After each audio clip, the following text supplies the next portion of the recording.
আসসালামু আলাইকুম। আমি মুন্না সরকার এই মুহূর্তে অবস্থান করছিলাম গাজীপুরের কালিয়াকৈর উপজেলার হরিণহাটির মোড় অর্থাৎ অ্যাপেক্স 2 নম্বর গেটের সামনে। আপনারা ইতিমধ্যে একটি ভিডিও দেখতে পাচ্ছেন যেখানে একটি কাভার্ড ভ্যান রয়েছে, যেখানে ঘিরে অনেক মানুষের জল্পনা কল্পনা রয়েছে। আসলে কিছু মানুষ আসলে ট্রাক ড্রাইভার এবং হেল্পারকে মারার জন্য চেষ্টা করছে। কিছু কিছু মানুষ তাদেরকে বের করে নিয়ে আসে এবং তারা কিন্তু তাদেরকে মারধর করে, এমনটা কিন্তু আমরা জানতে পেরেছি গাজীপুরের কালিয়াকৈরের অ্যাপেক্স 2 নাম্বার গেটে। অর্থাৎ আমরা সেখানে গিয়েছিলাম এবং তাদের যে এই ভিডিও ফুটেজটা আমি আপনাদেরকে দেখাচ্ছি, এটা কিছুক্ষণ আগে অর্থাৎ অফিস যখন ছুটি হয় 5টার সময়, এখানে যে অনেক গার্মেন্টস রয়েছে, গার্মেন্টস ছুটি হওয়ার কারণে সেখান থেকে একটি কাভার্ড ভ্যান কিন্তু বের হয়।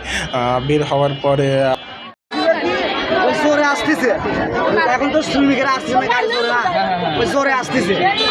এখন ছেলে করছে ভাই গাড়ি আসতে পারছে না, ওই এখন মানে ওইও ব্যাগ দেখাচ্ছে, মানে ড্রাইভারও রাগ দেখাচ্ছে। সামনে এখন লোকজন থাকাতে ওই গাড়ি চলতে হবে, আবার চাপ দিচ্ছে, এখন তার মধ্যে গাড়ি ছাড়ছে, সামনে গাড়ি আসতে পারে না, সামনে যাইতে পারবে পরে আইসা করছে।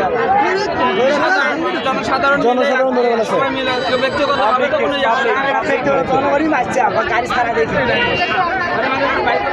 এখন কে আছে ওখানে,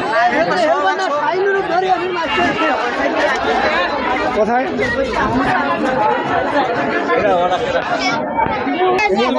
ছেলেরা চেনো যে মারছে, কেউ চেনেন কে মারছে। বাসার ভিতরে ঢুকছে, আমরা আনারুলের সাথে ঢুকলে আমাকে আনারুল আছে না, আরে বাবা আমাদের ড্রাইভারটা এইভাবে ধরছে আর কিছু এমন অবস্থা, ড্রাইভার তো কোনো দুর্ঘটনা ঘটে নাই, একজন কথা বলে যদি খুশি হয় পুলিশে দেন, অবশ্যই এখন আমি যে কথা বলতেছি তারা না সাইনুর ভাই উপরে উঠছে, ভালো কাজ করছে তো খারাপ কিছু করে না, সবাই মিলে একজনও মার দিচ্ছে, সেখানে উনি বাধা দিচ্ছে, সেখানে অবশ্যই।